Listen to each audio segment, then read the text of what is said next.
Saudara Presiden Joko Widodo melantik Sekjen PBNU yang juga Wali Kota Pasuruan, Saifullah Yusuf atau Gus Ipul sebagai Menteri Sosial.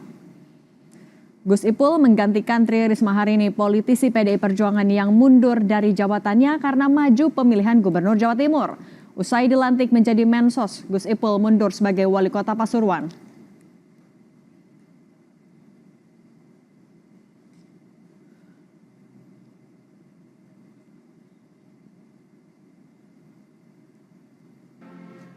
Gus Ipul yakin meski hanya menyisakan waktu 40 hari lagi, Presiden Jokowi punya alasan tersendiri mengapa melantik Menteri Sosial yang baru, khususnya melewati masa transisi pemerintahan Presiden Jokowi ke Presiden Prabowo Subianto.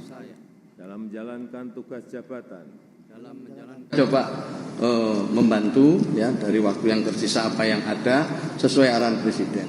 Tentu kita bicara juga masa transisi khususnya untuk Kemensos apa yang akan dilakukan di tahun 2025. Sudah ada komunikasi dengan Menteri sebelumnya? Belum ada. Jadi belum ada. Per hari ini juga saya mundur sebagai Wali Kota Pasuruan, otomatis itu. Dikabarin kapan Gus? Jadi Mensos gantikan? Ya, kapan ya? 1-2 hari ini terakhir ini.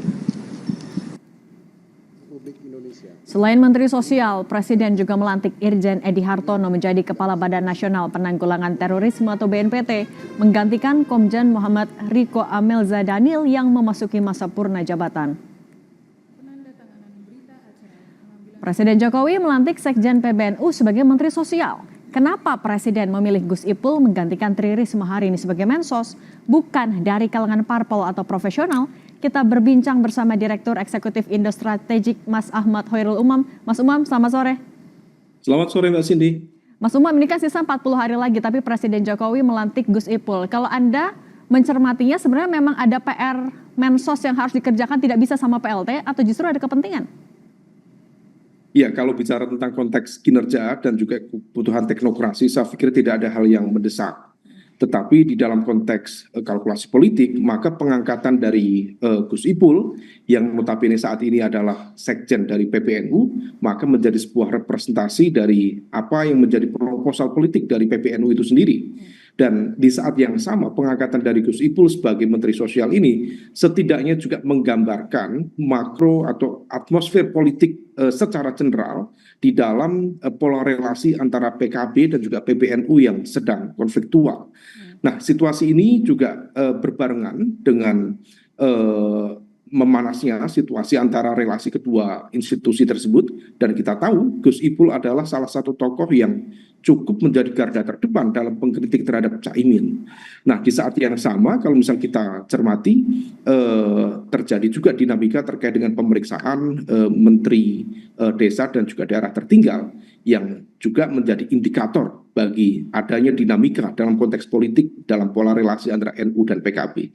Nah, situasi ini saya pikir menjadi sebuah gambaran besar bahwa pengangkatan Gus Ipul sebagai Menteri Sosial bukan semata-mata kalkulasi teknokratik, tetapi jelas ada kepentingan politik secara general yang memberikan impact terhadap pengangkatan ini, Mbak Cindy. Oke, tapi tadi Gus Ipul bilang gak bakal lah berpengaruh sama koordinasi sama Menteri PKB di kabinet. Dia bilang urusan partai beda sama urusan pemerintahan. Bisakah kita melihatnya sesederhana itu? Ya, tentu dalam konteks kinerja di waktu yang tersisa ini rasa-rasanya tidak ada satu halangan yang cukup serius, karena bagaimanapun juga tupoksi dari Menteri Sosial tentu bertanggungjawabannya kepada Presiden, kecuali memang ada hal-hal yang mendesak yang kemudian memiliki irisan untuk berkoordinasi, berkolaborasi dengan kementerian yang berada di bawah kepemimpinan dari para politisi dari PKB. Nah, oleh karena itu rasanya tidak akan menjadi sebuah problem serius, tetapi keberadaan Gus Ipul di 40 hari terakhir pemerintahan Pak Jokowi menjadi sebuah sinyal, karena sinyal ini tampaknya akan berlanjut.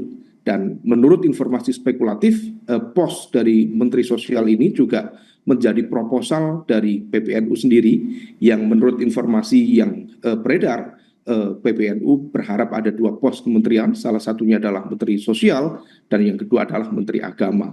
Dan ini yang kemudian akan menjadi bagian dari pertarungan sekaligus juga stimulasi pola relasi konfliktual antara PBNU dan juga PKB. Meskipun ini sebenarnya bukan institusi, tetapi didorong oleh pertarungan ego dari para elit dan juga individu-individu yang secara umum sedang kurang produktif situasinya. Mas Umam, tapi kalau kita lihat dari beberapa reshuffle terakhir kan selalu berkaitan dengan transisi. Orang-orang yang kemungkinan besar akan mengisi jabatan lagi di pemerintahan Prabowo Gibran sudah mulai ditempatkan mulai sekarang. Apakah artinya Gus Ipul juga adalah termasuk menteri yang akan lanjut di posisi Mensos tadi? Mbak Cindy, besar kemungkinan iya. Karena bagaimanapun juga sebagaimana yang tadi saya sampaikan, bahwa posisi Menteri Sosial tampaknya itu memang sudah menjadi bagian dari proposal politik yang diajukan oleh Ketua Umum PBNU, Gus Yahya, dan salah satu nama yang memang cukup beredar kuat untuk diajukan dalam sejumlah pos kementerian yang menjadi proposal politik PBNU adalah Gus Ipul itu sendiri.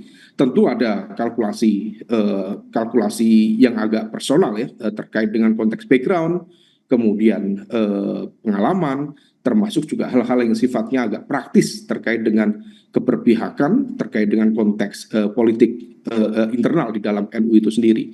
Nah, oleh karena itu ini yang kemudian tampaknya menjadi sebuah sinyalemen bahwa tampaknya 40 hari bukan sekedar waktu singkat, tapi rasa-rasanya akan dilakukan perpanjangan, terutama di bawah pemerintahan yang baru nanti pasca 20 Oktober dengan kepemimpinan Prabowo Gibran. Kalau untuk PKB gimana Mas Umam? Kan kita juga tahu PKB sudah merapat ke Koalisi Indonesia Maju, tapi juga dinamikanya di kabinet juga lumayan ini ya, naik turun lah. Apakah nanti juga akan tetap dapat porsi di kementerian selanjutnya atau pemerintahan selanjutnya? Kalau kita cermati dinamika politik per hari ini, rasa-rasanya PKB sudah mendapatkan pintu terbuka dari Pak Prabowo. Tinggal kemudian bagaimana negosiasi di internal untuk mendapatkan pos kementerian apa dengan nomenklatur tupoksi seperti apa. Nah, salah satu yang kemarin memang diinformasikan, salah satunya adalah Kementerian Agama yang tampaknya menjadi bagian dari upaya negosiasi antara elemen kekuatan yang mengatasnamakan PKB dan elemen kekuatan yang mengatasnamakan PBNU. Karena bagaimanapun juga kalau misal kemudian pos Kementerian Desa dan daerah tertinggal akhirnya sudah dilepas dari PKB, maka salah satu kekuatan pos kementerian yang memiliki akar dari tingkat pusat, kemudian provinsi, kemudian sampai level kabupaten dan kota, salah satunya adalah Kementerian Agama. Dalam konteks politik itu that's matter.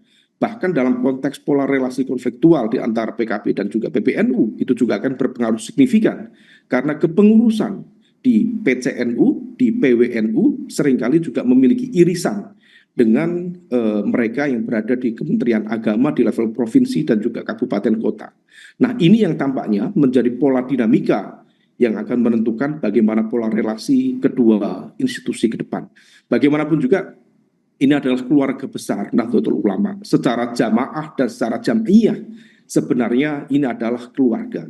Kita berharap pola relasi yang tidak produktif itu bisa segera diselesaikan dan kembali kepada khitoh, pada kerja-kerja keumatan daripada kemudian menghambur-hamburkan tenaga, energi yang tidak produktif dan justru menjadi pemicu bagi hal-hal yang tidak sesuai dengan harapan ke depan. Oke, meskipun menteri adalah jabatan politik tapi tanggung jawabnya tetap kepada masyarakat di sisa 40 hari ini. Terima kasih Direktur Eksekutif Indo Strategik Mas Ahmad Hoyrul Umam sudah berbagi di Kompas Petang. Sehat selalu Mas.